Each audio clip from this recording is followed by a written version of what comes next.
Wow. Um,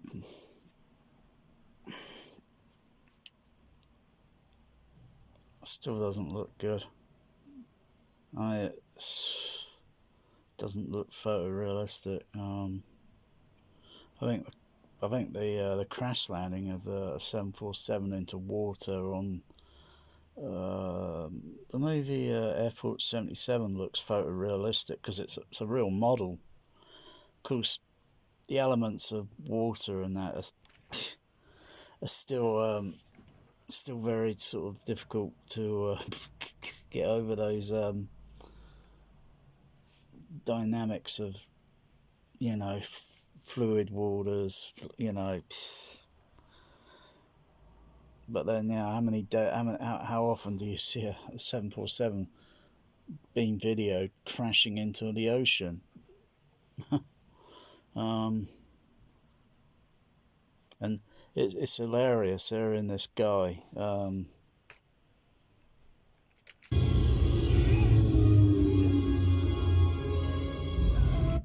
So it's hilarious hearing his voice yelling at that distant. So the camera's way back here, so that's the audience perspective sort of thing. Probably about, I don't know, 80, 90 feet away from the aircraft, and the engines will still be running. It'll have a noise and it's pushing through air. There'll be so much damn noise you wouldn't even hear his voice going, ah!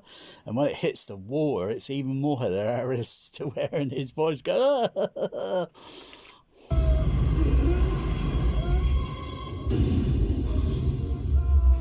I can still hear his voice, and it's even more further off, distant away. I mean, it's just ridiculous. And hang on, what else is this? This is what I can't stand about all these modern day movie Dolby mixes and whatever. And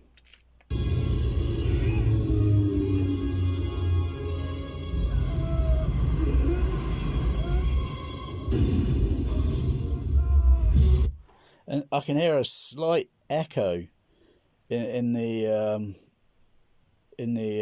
yelling, a slight echo. I mean, it wouldn't echo on the inside of that aircraft because it'd be absorbent. It just wouldn't echo, and there's nothing out here.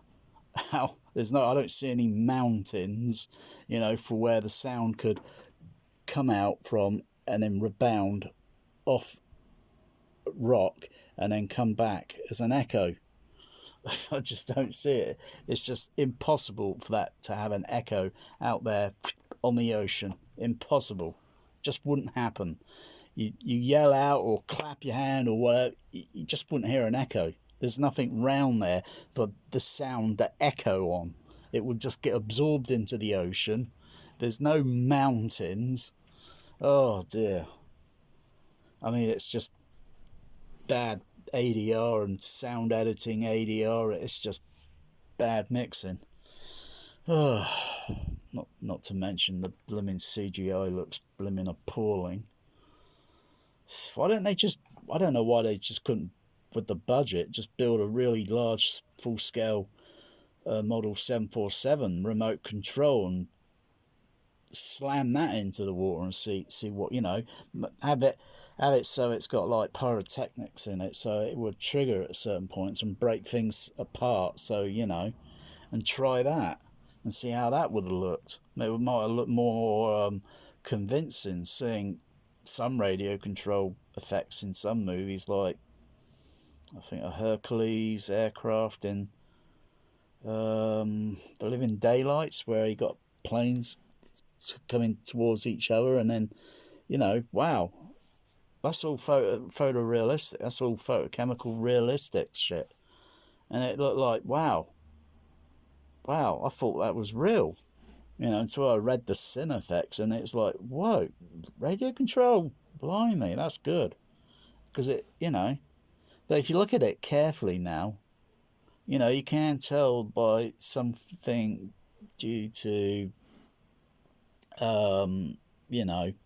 but it's still photorealistic. Unlike that, it's probably a real ocean. It's a CGI Air 747, and it just looks appallingly it just looks, oh, I don't know, it just looks,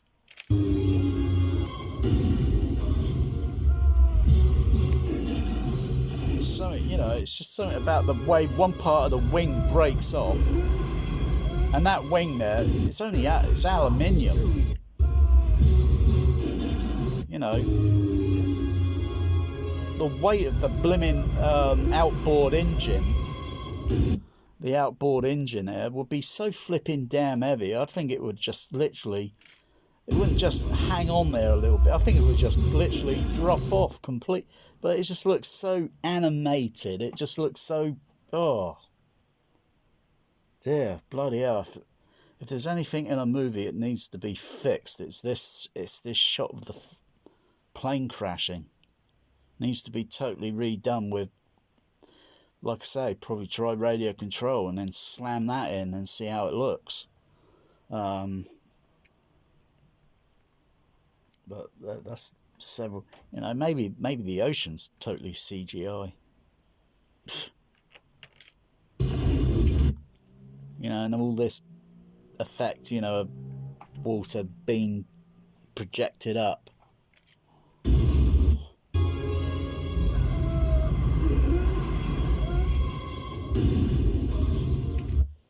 I don't know, you got to get the real thing and slam that in the ocean. Would all that what do you